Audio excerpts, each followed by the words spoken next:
Assalamu alaikum wa rahmatullahi wa barakatuh. Welcome to a new episode of your show, Inspirations. Today we will talk about something that is very important, and actually it draws the line between the Muslims and the non-Muslims, the believers and the disbelievers. It has a big impact on us. It has a big impact on the way we see ourselves in this life. It is the article of faith that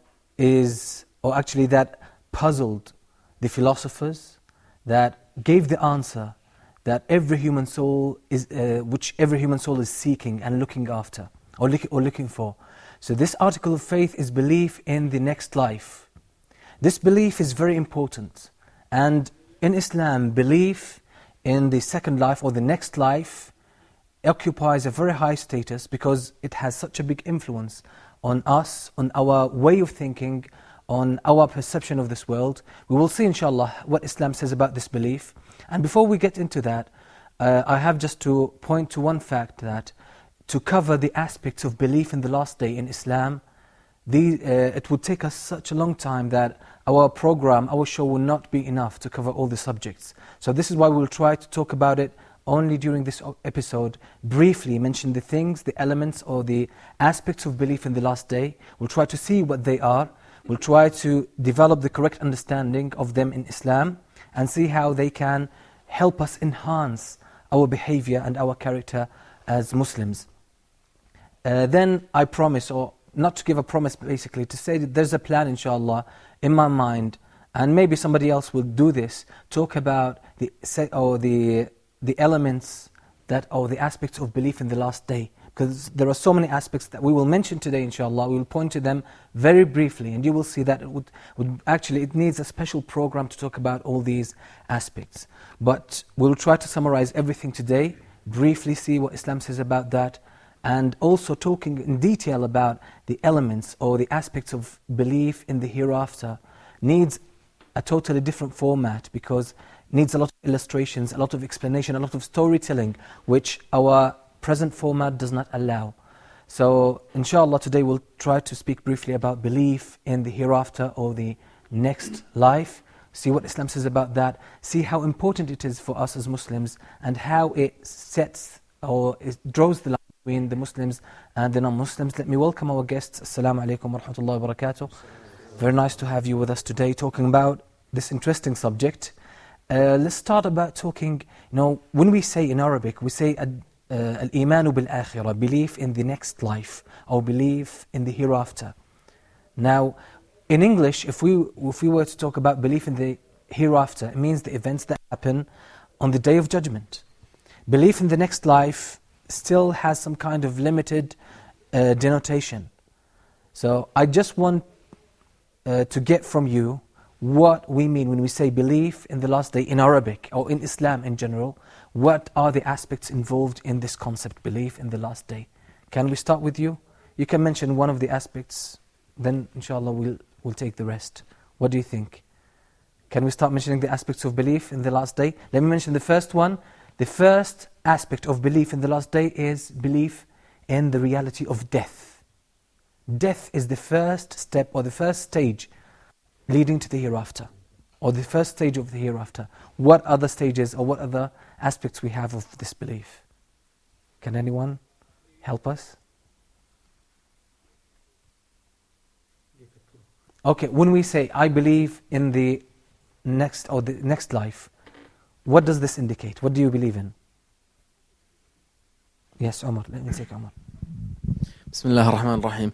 I believe that death is not the end of the line in human life. Yes. There's another life. Uh-huh. It's like a story of 2 episodes. The episode 2 is after death. Okay, so you I believe there's life I after will death. not be totally consumed just when death comes. I have another life and I will work for this life. Yes. Okay, that's one aspect. What else? What does this life after death includes? What stages?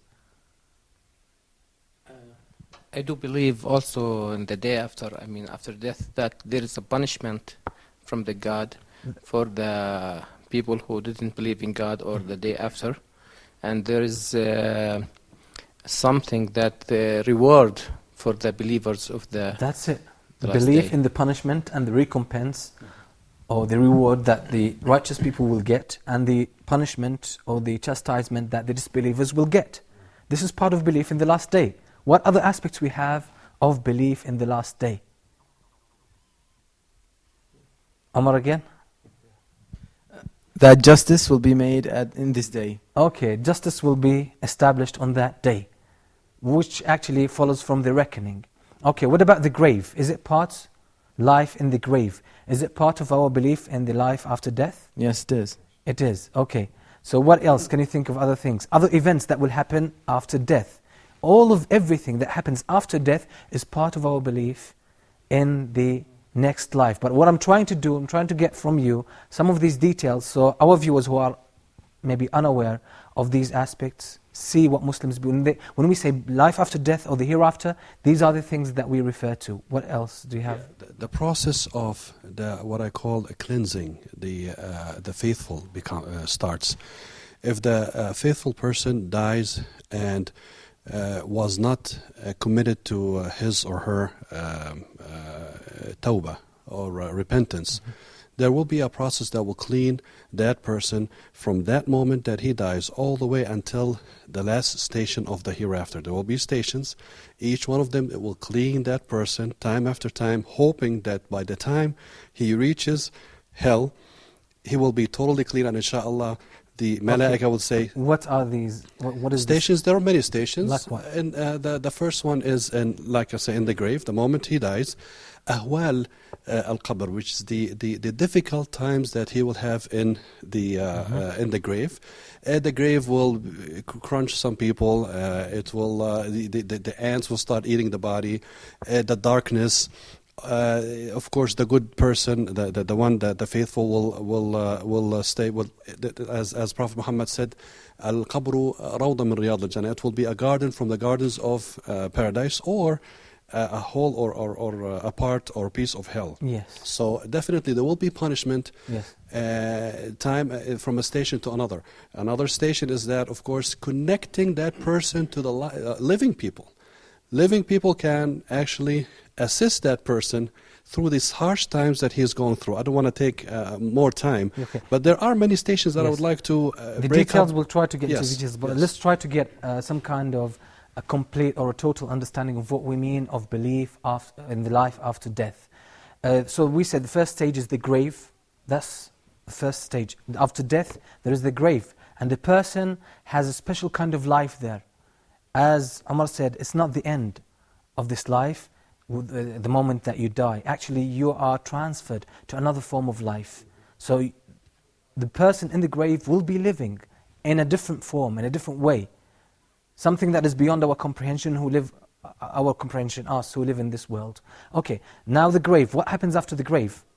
After that stage ends, what happens? What comes after the grave? Now these are parts of belief, or the aspects of belief in the hereafter. I think also the people who are in the grave will be recalled to the God. The God will recall them, and they will be gathered. Will be brought to life again. Yeah. They will be brought to life. That's the resurrection. So we have death, we have the grave, we have resurrection on the Day of Judgment. That's the beginning of the Day of Judgment, the resurrection. Okay, after the people are resurrected and they are brought to life again, what happens to them? What takes place after that, after the resurrection?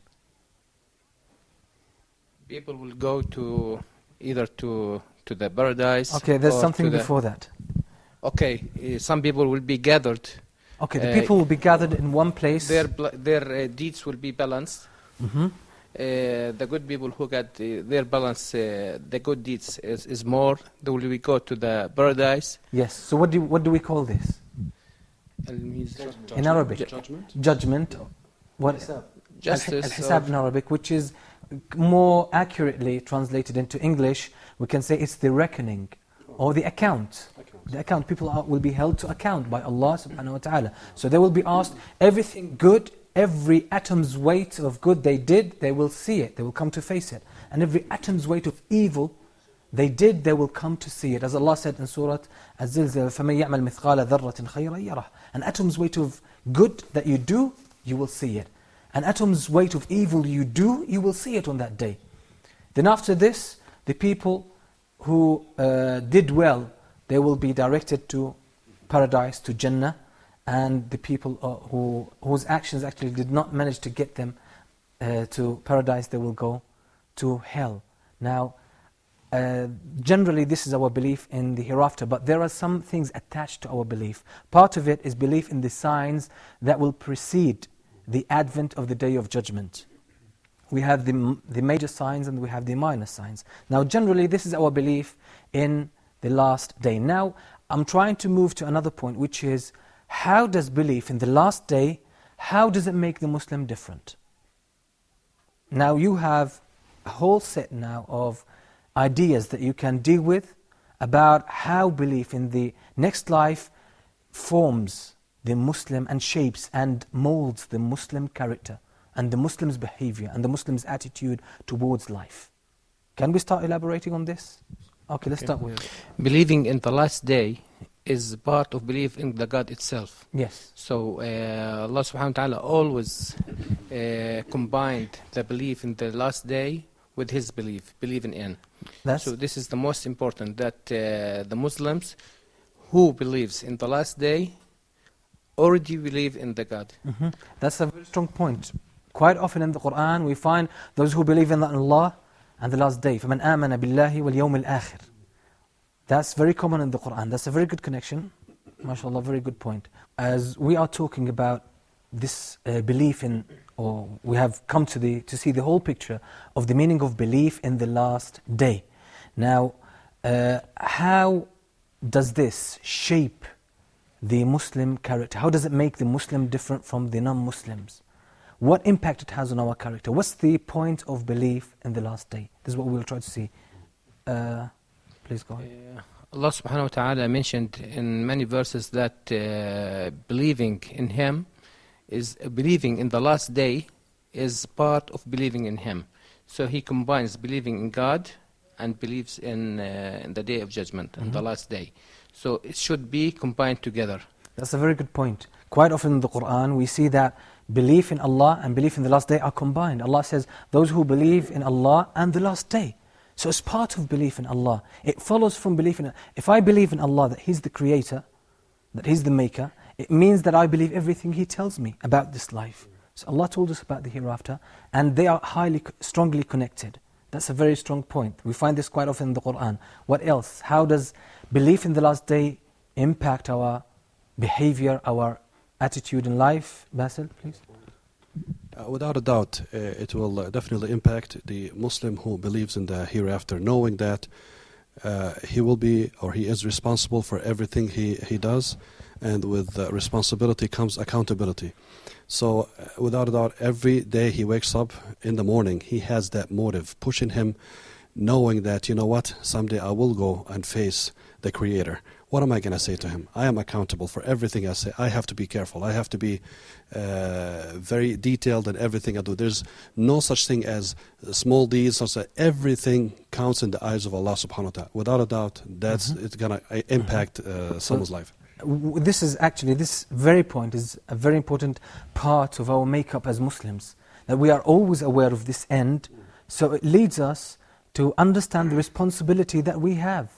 The accountability that we are that is part of us, that we are going to go through it, and we will face our Creator one day, and He will hold us accountable for the things we did and for the things we said. Umar, you have a point? Okay, go ahead, please. Well, it's another point of view. I mean, at the Day of Judgment, God will judge us with His justice. So thinking about the last day, it will also give us the hope to judge ourselves first. Before God will judge us. So we'll start, our manners will be different, our style of life will be different, so we will start having this path of righteousness, and we'll start thinking of it. Not just, I will do it. No, I will really do it. That's it. If we put these things together, try to break it down. Let's set an example. Someone who believes that the death is the end of my life. That's it. I'm going to live here for, let's say, 50 years. That's the end of my life. That's the end of it. There's nothing after that. Imagine what kind of person this individual would be. What kind of person? This is where pragmatism comes from. That I'm living for 50 years, I have to get the most out of this life. This leads to selfishness. Enjoy your life as much as you can. So many people have this attitude because life has no meaning to them because we came through evolution or any other way. It doesn't make any difference to them. We happen to come to this world, we're going to live, and we're going to die just as the people who came before us did. And that's the end of it. So for these people, naturally or logically I would say the end would justify the means. For them, they have certain goals that pertain to enjoying this life, getting the most out of it, no matter what the means are. And this actually leads and controls their behavior throughout their life. And it would actually direct their attention to themselves. So they will be self-centered. I'm going to live for 50 years, I have only time for myself, to enjoy myself, and that's it. So this is the attitude of someone who does not believe in the last day. We will see how the Muslim or the person who believes in the next life, how this makes him totally different from that person after we take this short break. And we'll say to our viewers, stay with us, we'll see you after the break, inshallah.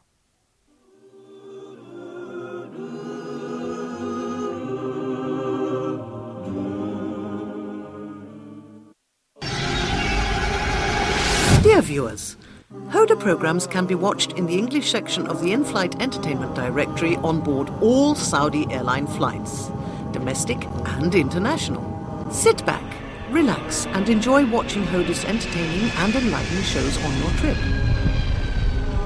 Hoda wishes you a safe and successful journey. Hoda, a light in every home.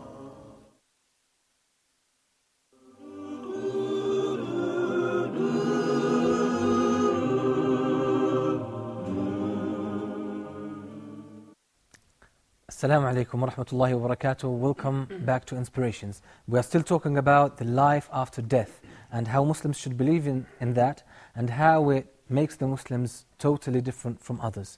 Okay, so we set the example of someone who does not believe in the last day, that basically for him the end justifies the means, and for him life is all about myself, what I'm going to achieve for myself, how much I'm going to enjoy out of this life. That's it. It makes the goal of this life, the ultimate goal of this life, something very ridiculous, something very insignificant. And this actually impacts the character strongly. Now can anyone elaborate on how the Muslim would be in comparison to the non-believer? Please. Okay.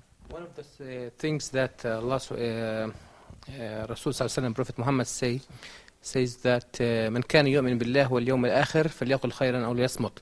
That Rasul Sallallahu said, who believes in Allah subhanahu wa ta'ala and the last day, he should say good things or he shouldn't say. So this is it gives how the Muslims can control themselves by sayings.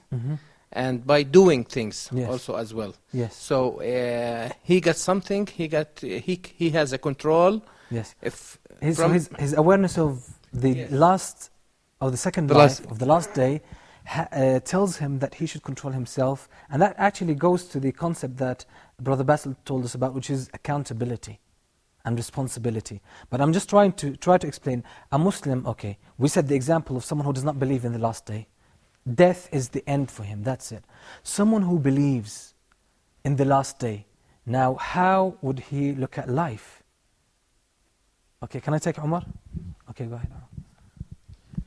Well, he will look at life with hope. How? And the disbeliever will look at he's desperate. You know, there's nothing after death. Yes. I will do everything I can. His life pattern is so fast. I want this, I want to do that. Yes. But the believer is, okay, I will do this, I will do that. It's very easy. It's more not complicated. He's very easy with things. That's a very good aspect. Very good. Because my life does not end with death. I have a lot to earn in the hereafter. I have something to look up to in the next life. So that makes a big, really makes a big difference in the heart of this believer. It also gives an inner peace. I will do good. I won't be afraid at this day. But the desperate disbeliever is, okay, I don't care. I will just die. Okay, let's take Abu Adam here. A Muslim who understands this whole aspect of the hereafter will immediately have a connection with the master. His master is the one that he will see after death. He will lose total control over himself, and his master will be in control of him totally. What you will do if you want to look at this in the right manner is you see what will satisfy my master. So you will start living the life that will make him happy, not make you happy. And without a doubt, when he is happy, you will be happy. You will live the life that a zahid, someone who renounces life, someone who lives for the sake of Allah subhanahu wa ta'ala. He is in continuous communication with Allah subhanahu wa ta'ala to see if he's doing good or not. Mm-hmm. Because he will immediately has that sense of, he's living with a sense of purpose. He knows where he's heading. He knows what the outcome of this life is going to be. Not that person who is totally lost, who just wants to acquire, and all he wants is me, you know. That's it. He starts looking, he wants to spread the word, he wants to convey the message, he wants to live the way Allah subhanahu wa ta'ala wants to live. Let me comment before we carry on a very important word that you said. Those people who don't believe in the hereafter are lost. You know why they are lost? Allah says about them in the Quran that what they depend upon is conjecture. Conjecture is the Arabic dhann, it's the word dhann, okay? It's only suspicion that they depend on. It's not certainty. So anyone who does not believe in death, they don't have 100% certainty. No way. Because they don't know. Now, who told them there is no life after death? You cannot detect it with your senses. It does not mean there is no life after death. It's very simple. There are so many things about this universe we don't know, simply because we cannot detect it. But it doesn't mean that these things do not exist.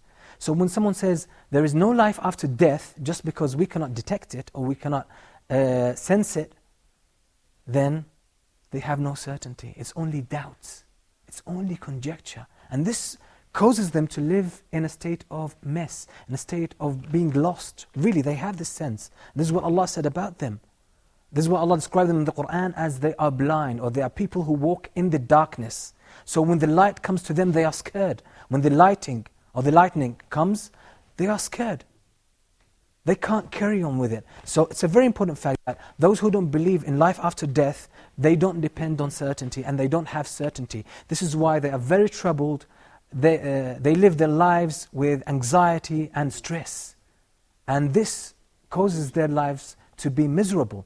Now the one who believes in Allah, and this is it shows, the kind of inner peace, as you said, Umar, the inner peace, the certainty that the believer has. Because I believed in my Creator. I saw the signs of Allah in this universe, and I believed in Him based on logic and based on what my own nature tells me to do.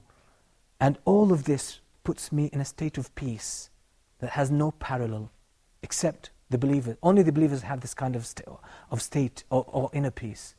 Now this thing, what it makes, as Brother Basil said, about the next life, that this life is not my ultimate goal, and my connection is with my Creator. Now I don't know what's going to happen. I don't have knowledge for myself about this next life, but Allah has shown me His mercy and His concern for my own welfare in the next life, and He has given me the clues that I can follow. So if I have tawakkul, if I depend and rely on my Creator and trust Him, I have nothing to fear. If I follow His instructions, then I will be. It's simply like someone who is desperately ill, and they just submit themselves to the doctors, because I don't know. You do what you see fitting, what you see right to do, and I'll accept that. This is on the human level. So what do you think about Allah, the Creator of the heavens and the earth? Now we can see what kind of insight the believer has. Now, the problem of seeing that this life is only 50, 70, 60, 70 years, it really has its own consequences on the heart. If I see that my life is very short, and we know, this is from experience, that a year flies just like that. Time flies, especially today in this fast way of life that we follow. Things just go fast. It's been only yesterday when we were kids, and now we are fully grown human beings. Most of us were just kids just yesterday, and now we are fully grown men with families, with responsibilities, and very soon, if Allah gives us a longer life, we'll be among the elderly. So life is very short, and we all know about that. Ask someone who's old about their life. They will have some flashbacks about their life. They will tell you, it's been just like a couple of days. A very short time. So life is very short. Imagine the person who limits himself to this life and he says, that's it, that's my life. Imagine the kind of narrowness, the feeling of stress that they will have in their hearts. But for someone who knows that we are destined to live forever, and this life has a purpose, a noble purpose, and I know where I came from. And we said previously many times that there is a strong desire in every human being to know where we came from and what's the meaning of our existence here and where we are heading to. We need to know that. Without it, we will be like hanging in the air, like on the edge. We don't know what we are doing. So this is what Allah tells us about the last day. And it's very important for us to know that. And actually it makes sense.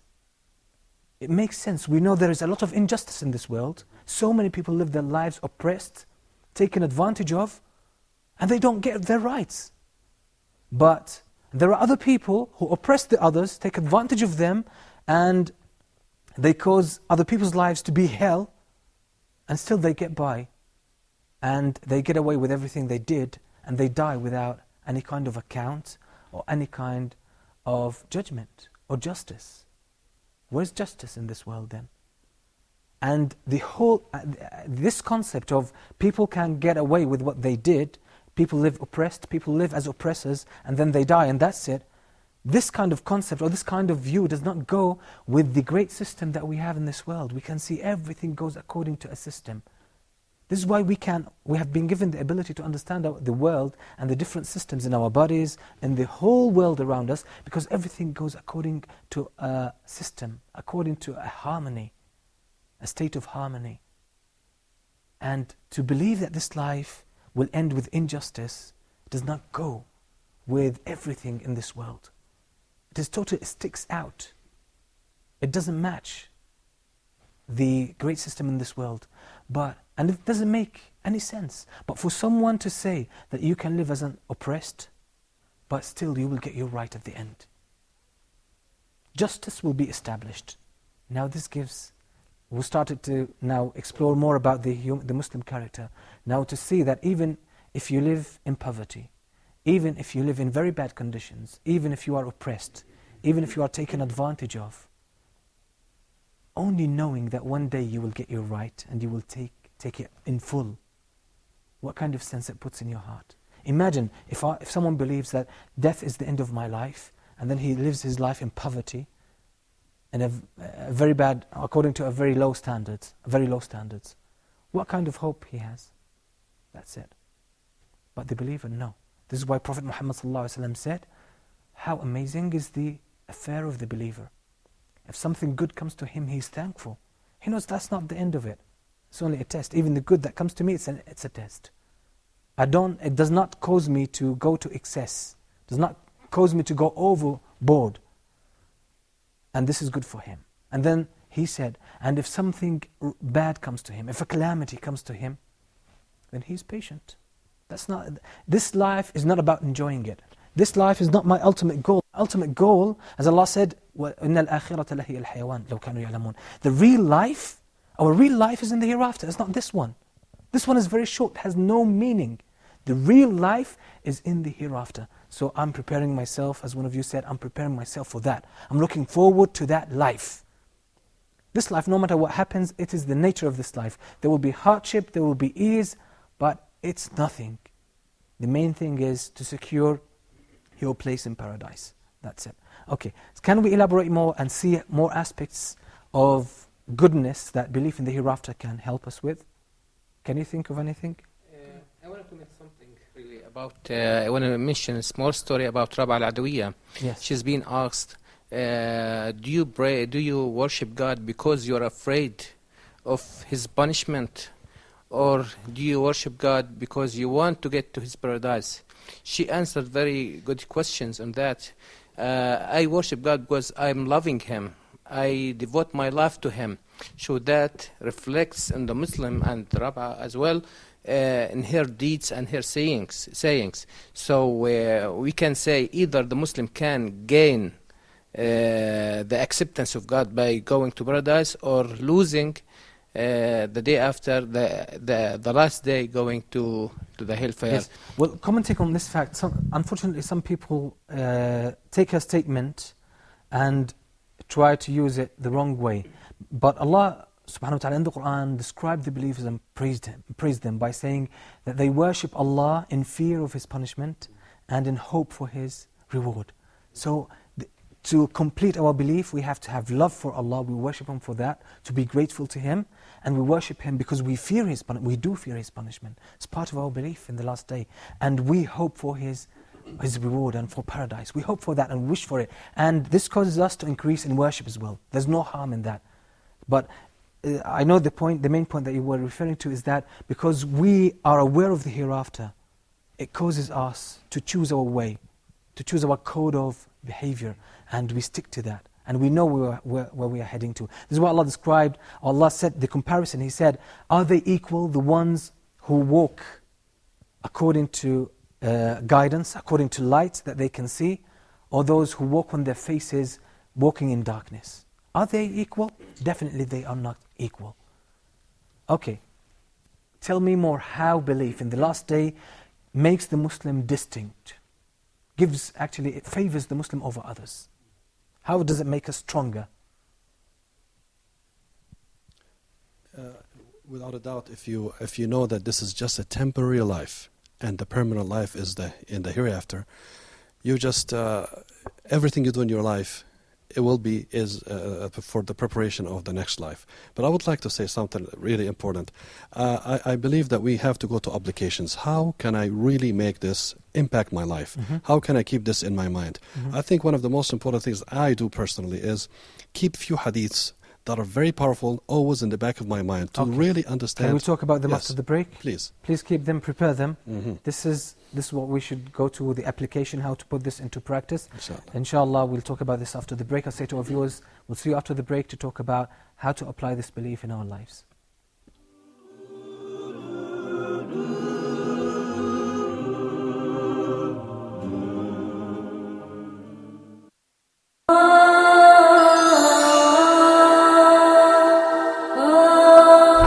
You have questions that bother you. What about issues of concern to you? Would you like to share things on your mind with us? Are you interested in solutions based on an Islamic perspective? Please join me live in Meet Your Advisor every Friday at 9 p.m. Mecca time, here on Huda TV.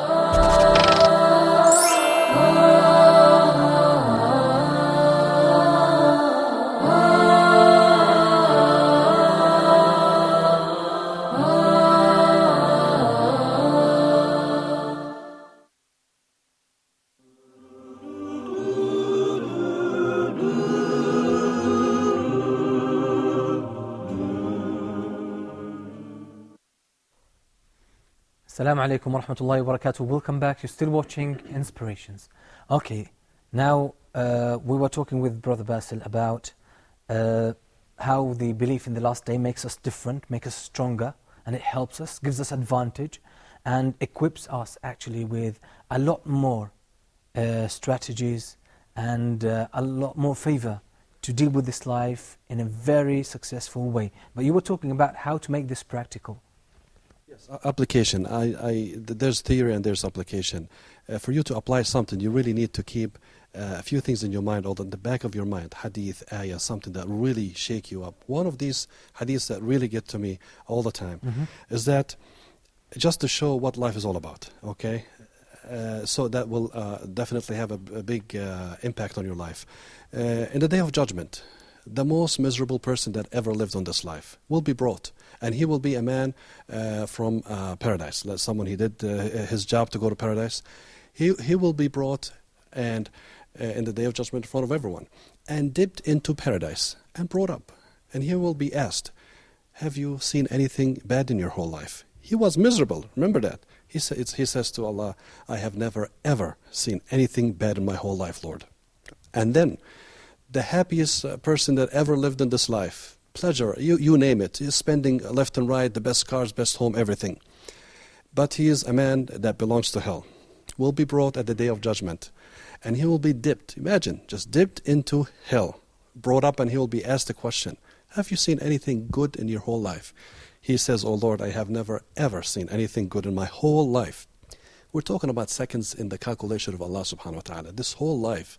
If you are a true Muslim, think deep about this hadith, and it should make a big impact in your life. That's what I mean, that we need to go to applications, Yes. keep it in the back of our minds. Hopefully, Yes. it will make an impact on our life. That's definitely true, that you really need to have some kind of clue or a statement that always gets you back to the point of belief in the last day. And this hadith illustrates that this life is basically nothing.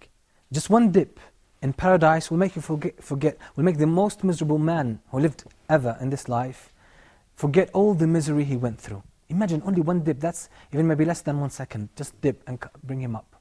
And the opposite with someone who belongs to the hellfire. He enjoyed this life the most. He had everything he wanted. Then he dipped for less than 1 second in the hellfire, and he brought back again, and he says, I've never seen anything good in my life. Imagine. So this kind of life, what is it? Even Prophet Muhammad ﷺ tells us about the reality of this life. Why did Prophet Muhammad tell us about the reality of this life and about the reality of the hereafter? So that he wants to extend our insight. Don't look into only between your feet. Don't be short-sighted. Always keep your sight up. Look further to the hereafter. Prepare for you know, we always prepare for our future. What's the real future? It's not a 10-year plan or 20-year plan. It's actually about preparing for the hereafter.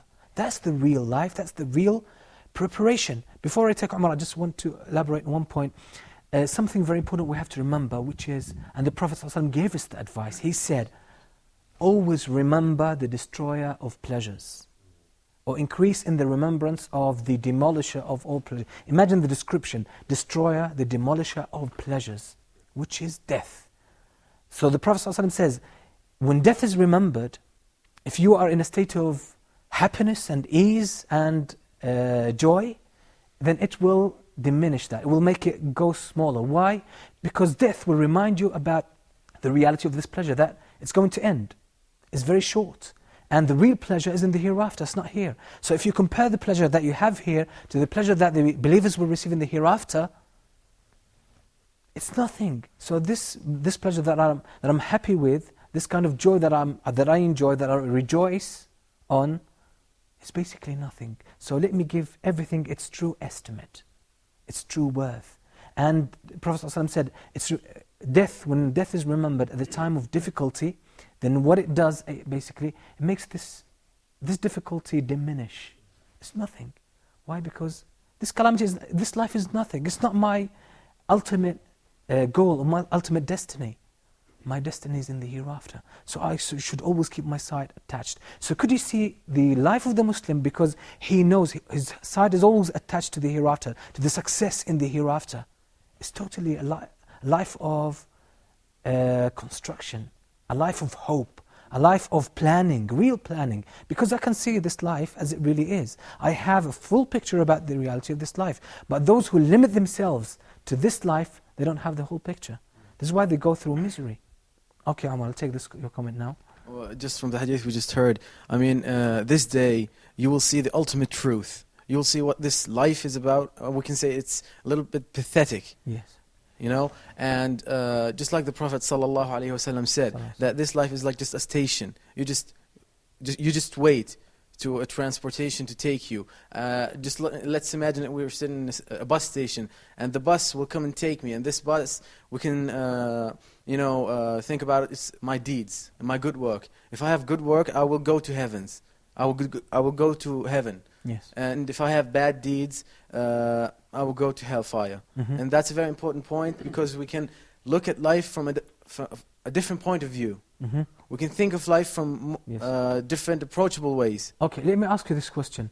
You know, taking the aspect of dealing with others, how we treat others as Muslims, how does belief in the last day shape our behavior in this aspect?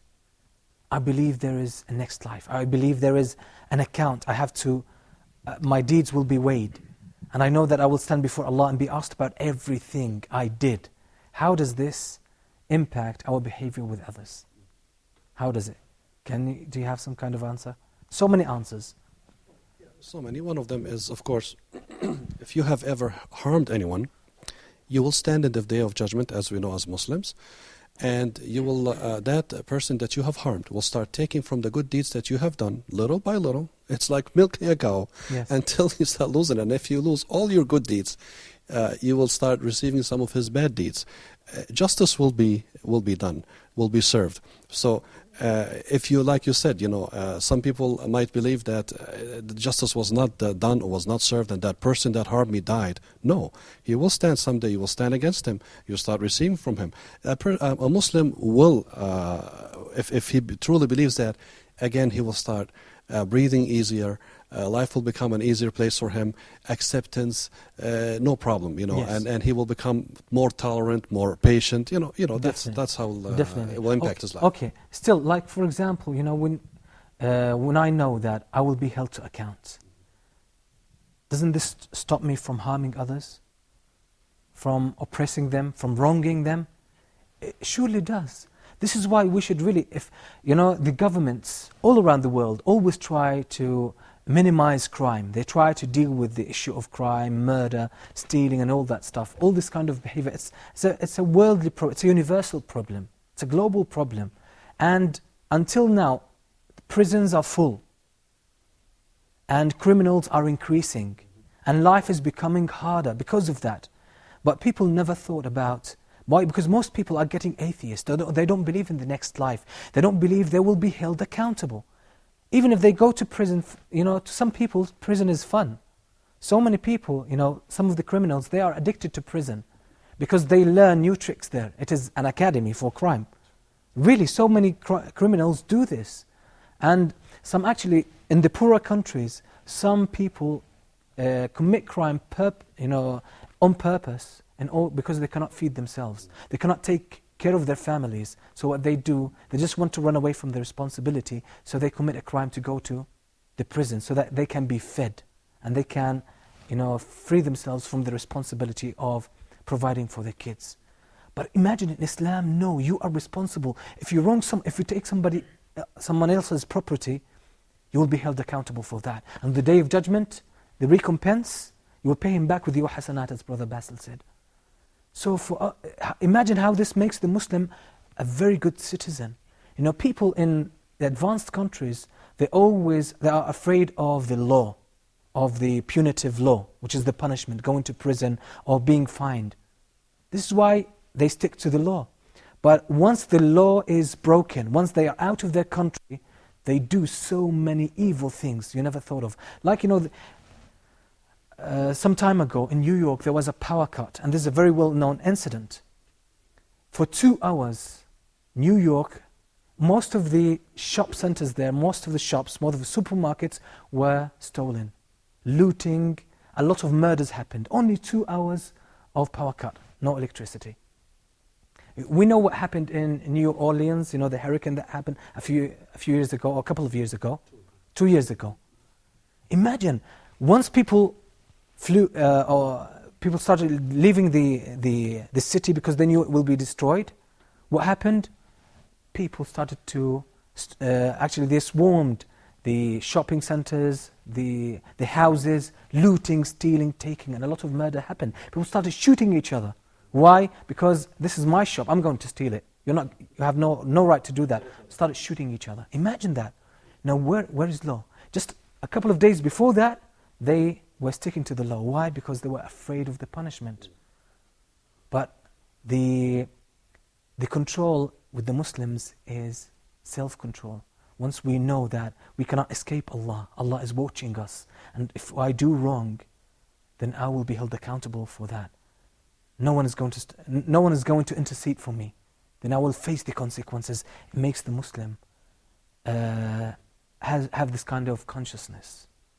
I'm aware of my responsibility, and I should be good to the others so that Allah will be good to me. Imagine, so if you really want to improve the behavior of people, the criminals, teach them about belief in the last day. Teach them Islam, and you will see how they will change. And this is very well known in the West now. Most of the Western countries are allowing Muslims to give da'wah in the prison. Why? Because they say, we have animals here, transform them. We tried everything with them, it doesn't work out. So really, they have seen, I personally know a lot of the brothers in London. I know some of them were really murderers, drug dealers, and they embraced Islam in prison, and they became totally different people. Now they studied, they're hardworking, they look after their families, they're very responsible human beings. Belief in the hereafter makes wonders. It is part of our makeup as Muslims. But if we fail to remain aware of that, we will not get these wonderful results. So this is why Muslims, they have to increase in knowledge. We have to remain, as Brother Basil said, remain in contact, constant contact with Allah subhanahu wa ta'ala. This will remind us of the reality of the hereafter. This will keep us under the control that Allah wants us to have on ourselves. Omar, you had a comment? I mean, also the day of hereafter, it gives us the power to forgive other people. I mean, if you did something wrong to me, I will be able to forgive you. Without this law of God, I mean, I also have this self-highness from the inside. I mean, we all know that the laws that have been made by the human being is very, let me say, also pathetic, and they are not effective. Yeah. But the law of God, this day makes me more clutch to them. Mm-hmm. You know, I will hang, just like وَاعْتَصِمُوا بِحَبْلِ اللَّهِ. It gives me this power. That's it. That's part of how it really builds a strong and an upright Muslim character. Basil? There's an impact that might not be in our mind, which is that Allah subhanahu wa ta'ala allowed us, people who are living, alive, to help those people who have died by doing sadaqah, by doing dua for them, pray for them, and for forgiveness and all that, which really actually keep you in contact with these people, and in return will let you remember that someday I will be there and I will be in desperate need for dua and for sadaqah. Why not give it now? Mm-hmm. I remember, let me just give a personal experience if I may. I remember one of my very, very good friends. I worked with him for many years. This person one day, he said, you know, I love you. He said to me, I love you. He really cared so much, and to a point he said that. Amazing, Allah subhanahu wa ta'ala put him in my path. That person died. So I said, you know what, I have a responsibility to pray for this person.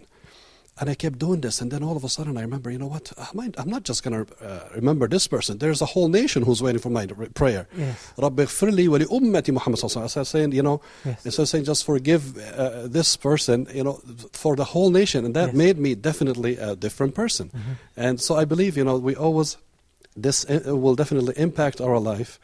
To thinking about those people who will die, and in return we should actually think that someday we will be there in desperate need for this help. Do it now, give now. So can we conclude from this, maybe we can come to the conclusion that belief in the last day makes the soul noble. It really broadens our insight with regards to understanding this life and planning for the hereafter. And it makes us stronger. In the face of calamities and hardships, we are strong because we know it's not the end. There will be hereafter. Nothing, even, you know, sometimes we do good to others, but they are ungrateful. A lot of people fall into stress because of this. And the thing with the Muslims, you know that everything good you did will not go to waste. Allah knows about it, and you will get it at the end. So don't worry about this. Imagine, so many people are desperate to have the gratefulness of the people, but they don't get it. If they don't believe in the hereafter, they will die out of maybe of a heart attack or something else. But the Muslim, no. I know everything is recorded for me and I will get it. So alhamdulillah, this is the sense of justice that Islam teaches us. Belief in the last day teaches us. I believe this is a very good conclusion. Alhamdulillah, may Allah reward you. Say to our viewers, inshallah, in a few weeks we'll start a new shape of inspirations that inshallah will, because the topics actually sometimes necessitate that we have a new shape and we have some changes, and inshallah hope it will appeal to you and you will like it, and it will help inshallah the subject. And please send us your comments about everything you think about this show, about the format, about the style, about everything. We appreciate your comments and your suggestions. May Allah reward you for all your help and your support. And until we meet next time with another beautiful aspect of Islam and of belief, I leave you in the care of Allah subhanahu wa ta'ala. Wassalamu alaikum wa rahmatullahi wa barakatuh.